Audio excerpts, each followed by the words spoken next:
tuuladani waa tuuladii hore loo oran jiray qoryo guban oo dhawaan la magac baxday Damal Yaasiin. tuuladan waxaa ku nool bulsho xoolo dhaqato ah oo markaasi xaaladii abaareed ee ka dhacday Soomaaliya oo dhan ee sima lagu magacaabi jiray ee loo hayaamay bariga Puntland ayaa deegaanka qoryo guban ee haatan la magac baxday Damal Yaasiin ayaa bulshadii maatada ahayd lagaga hayaamay oo loo hayaamay bariga fog ee Puntland. kadib markii xoolihii ay ka dhamaadeen ayay deegaankii ay isku urursadeen ee kaamka u ahaa ayay meel ay uga kacanay garan waayeen. kadibna waxay markaasi ka asaasteen tuulo. haddaba galabta ayay dhawaaq dheer waxay u direen dowladda federaalka ee Soomaaliya iyo cid ilaaliya cidii markaas u warhaysa lacagtii baxnaano ee dhawaanta loo qoray meesha ay ku dambeysay jawaab cadna laga soo siiyo. waana kuwan haweenka tuuladaasi Damal Yaasiin markaasi codsanaya in lacagtaasi si degdeg loogu soo daayo ama jawaab cad oo ay waxaan ka hadlaynaa magaalada la yiraahdo Damal Yaasiin. waxaanu nahay dumarkii hooyooyinkii laga qoray sanad ka hor tuulada. waxaanu codsi u baxsanaynaa hay'adii baxnaano oo noqortay oo wajigayaga 10 farood iyo wajigayaga xareysatay xilliga naga maqan yihiin aanan wax hadal iyo wax dhaqaala iyo wax codsi iyo wax dhaqdhaqaaqa midna aanan ka hayn. waxa weeye waxaan u cabanaynaa cabashada hadda u gudubsanaynaa wixii maamulka oo madaxweynaha ku xigeenka federaalka baan u cabanaynaa cabasho u baxsanaynaa inaan waxyabiisiba siday u dhaqso badan tahay war uga helo ama in dhacnay inay nool yihiin. wax walba waa leenahay maatooyin baanu leenahay agoomaanu leenahay dad yaraanu leenahay dad iska badeeladan oo markii meeshiisa loo yeeray baanu leenahay. wax walba waa leenahay waana magaalooyin badan ceelba baa jirta laacdheer baa jirta xarka dheeraa jira maxaan ku daweyn baa jirta waa magaalooyin badan. wax codsiyana hooyooyinkaana la ka gudbiyay wajigayaga iyo farahayaga nala ka sawirtay nala ka xiraystay. waxaa jirta hay'ado kale oo yimi oo dadka muslimiinta caawinayay ma wax bixinayay oo aanu ku gali weynay farahayagii iyo wajigayagii oo inaga xiraysatay baxnaan. bismillaahir rahmaanir rahiim. halkan aan ka hadlayno waxa la yiraahdaa qoryo guban baa la dhihi jiray. waa tuulo 5 sano dhisan. waxa weeye haddana wax loogu magac daray Damal Yaasiin. waxa weeye tuuladaasi waxaan nahay hooyooyinkii tuulada qoryo guban. waxaanu ka hadlaynaa ama se ka cabanaynaa hay'adii la oran jiray baxnaano sanad baanu qoranahay sawir baa nala ka qaatay wajigayaga iyo 10 farood baa nala ka sawirtay waana la kala maqan yahay 10 maxaan ku leeyahay sanadka waa qoranahay waana aamusanahay. tuulada qoryo guban waxa weeye waa mandaqada ceel bultooyinka ku heedaaman waa qoryo guban waa laacdheer waa ceel magacle waxa weeye meesha la yiraahdo Jiicayo meesha la yiraahdo Danweyn. waxa weeye waxaan sugaynaa oo ka cabanaynaa daalka nagu caawiyay dad maataa baanu ahayn. tuuladaas waa tuulo dan yara waa tuulo itaal daran. waxaan nagu caawiyay madaxweynaha federaalka. waxa weeye cidii kaga dambaysa lacagta ama ka masuula baan ka rabnaa lacagta waanu la'anahay. waxaan u galay deyn waxaan u galay waxaan ku dadku wax wala dhaqato waan itaal yar yahay waa maato waa tuulo joog. lacagta waxa weeye waa dul qaadaneen sanadka waa dul qaadaneen. marka dul qaadashadii hadda dee waanu waxa wala ka soo siiyo degdeg baan rabnaa. waxa weeye in waxayagii dees ka tagan oo la cunay iyo in wixii nolol hayo oo wali alaanka nala kala raago nala kala maqan yahay. marka waxa si degdeg waxaan doonaynaa in jawaabna loo ka siiyo cad ama naloo soo daayo ama nala yiraahdo lama hayo. assalaamu calaykum waraxmatullaahi wabarakaatuh. waa deegaanka qoryo guban intaasoo baan joognay 5 sano kamid baan joognay. baxnaano waana sawiratay xunay hooyooyinkii haasha muddaanu sawirayn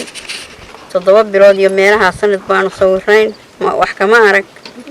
meelay joogaana ma arag wax sawirana ma arag oo dambe waxa la yiri farihiin baa yaal meel walba wax noo yimina maanu arag. in loo soo gudbiyo ama wax degdegana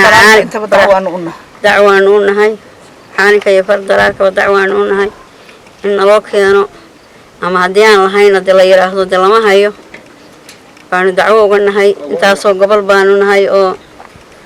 magaaladii ceelbi tuulooyinkii ceelbi ku dhawaa oo dhan lacadheer qoryo guban danweyn agoonley baan ahay anigu hooyo ah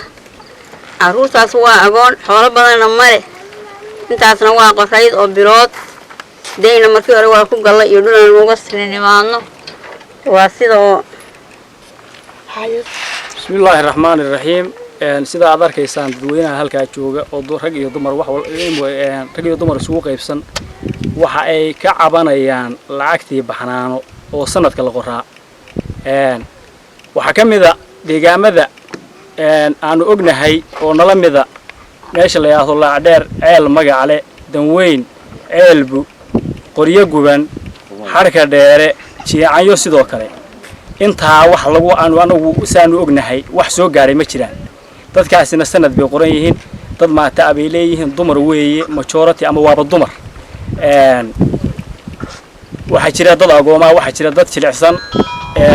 dadkaasu inta aan wali way sugayaan waana u deymoobeen oo majority dadku waxa lagu soo urushay gaadiid kharash bay galeen kharashka waxay u galeen hantida ay sugayeen inta ka bacdi sanadka dadkaasu haday qoran yihiin wax ay hanti ay hayaan ma jirto waxa ka hadliyay marka uu cabashadan ka soo saaray wixii ba meel loo raaciyo wajii leeyihiin la garan waayay si looga samro iyo si wax loogu sugo waa la garan waayay saasaana loogu deemaysan yahay diyeeb waa ku roon yahay waxaanu marka leenahay cidii u hawlan oo shirkadda baxnaano baa lacagtan federaalka ku deeqay shirkadda baxnaano bay ku kayroof garaysan tahay cidii marka madaxweynaha federaalka sidoo kale wasiirka wasiirka qorsheynta waxaan uga cabanaynaa oo u sheegaynaa hantidaas anaga inaanay ma soo gaarin si degdegana waxaan rabnaa warkeeda inaan u helo sida ayaanu beecayasha wax la asaasay 5 sano ka hor baa la asaasay meeshan waxay ahaan jirtay waaga hore oo fadhigeedu ahaa dad maata baa la isugu ururiyay oo hantidii ka dhamaatay abaartii bari loo guuri jiray oo sima bay ku saabsanayd fadhigeeduna wuxuu ahaa Itaaliyari baa la isugu ururiyay meesha dadka marka maatada oo hantidii sida ay uga dhamaatay oo meesha Itaal darada u degay intii ka bacdina meeshii waxay noqotay degsiimo magaalo yeelatay dadkaasu marka noocaasi sida aanu hantidaasi u sugayaan hantidaas way uga maqan tahay jawaabtoodina waa rabaan assalaamu alaykum waraxmatullaahi wabarakaatuh yani sida tuulada qoryo guban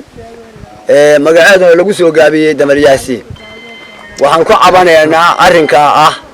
annagoo odayaasheedii oo maatada odayaasheedii waxaan ku cabanaynaa arrinka sanadka iminka qoraa farahoodii iyo wajigoodiina kaga xanimay arrinka haddii hay'adaha kale oo caalamka iyo ay deeqasiin lahaayeen oo u socon weydii maadaama ay hay'adda baxnaano ka roofgaraysan yihiin ilaa taariikhda hadday gaadhay annagoo ka odayaasheeni tuulada iyo maatada abaa arrinkaasi uu raagay jiitan dheeraaday wax warbixinana aanu ka weynin waxaanu ka hadlaynaa arrinkaa inaanu ka cabanno hay'adda uga cabanaynaa dawladda uga cabanaynaa madaxweynaha maxamed cabdullaahi farmaajo dawladda Soomaaliya oo uu mas'uulka ka yahay iyo ku-xigeenadiisa arrinkaanu ka cabanaynaa ka weeye waxaanu jecelahay si degdega inaanu yani arrinkaa jawaab uga helo sababtu waxay tahay dadku dee waa bini aadam waa bashar wixii aan qaban dee ma qabtaan wixii qabtaana waa qabtaan intaas hadalladooda ku egyihiin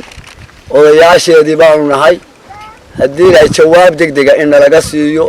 arrin aanaan jirin agoomo baa jira danyar baa jirta fadhiidaa jirta dadka noocyadaasa oo dadkii arrimaha noocaas ahaa xaqa u lahaa weeye dadka aanu la joognaa arrimahana ka cabanaya dhinaca kale odayaasha iyo waxgaradka ayaa markaasi iyaguna dawladda federaalka iyo waliba cidda kale oo markaasi hay'adda lacagtaasi ku lug lahayd si ay ka mid tahay hay'adda WFP ee cuntada adduunka ayay baaqaasi iyagana u dareen waxayna sheegeen inay dadkan yihiin dad maata oo xoolihii ka dhammaadeen oo markaasi kaamkii ay ka samaysteen ay deganaayeen meel tuulo ah waxayna ugu baaqeen in si dhaqsaa gargaar loola soo gaaro dadka halkaasi ku maqan lacagtaasina looga soo joogo meeshay ku dambeysay waa axmed cabdilaahi ciise axmed cashuur tuulada damalyaasiin ee gobolka Sanaag.